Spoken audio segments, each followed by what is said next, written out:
آینتمنت بای مرتضی سرمدی وکال بای محمد رضا شعبانزاده فیت مرتضی سرمدی.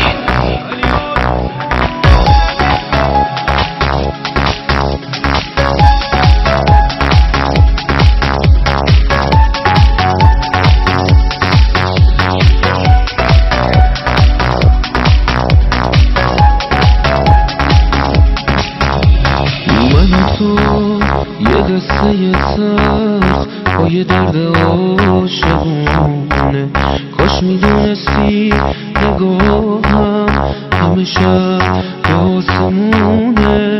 بین ماها پشت ابرا دنبال چشات میگردم، زیر مساف تک و تنها پی خاطرات میگردم. به روزایی که تو بود قدرشو ندونستم، حالا که گذشته غمگین توی حسرتش نشستم. طی اون ثانیه هایی که دلم هلاکشونه، هر کی چشمامو ببینه غم قلبمو میخونه.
فکر نمی کردم ببندی بار تو مثل فرشته، یادمه میگفتی گریه بعد رفتن تو زشته. اما وقتی که تو رفتی ابر چشمام بی تو بارید، نتونست نباره وقتی گردون تو خالی می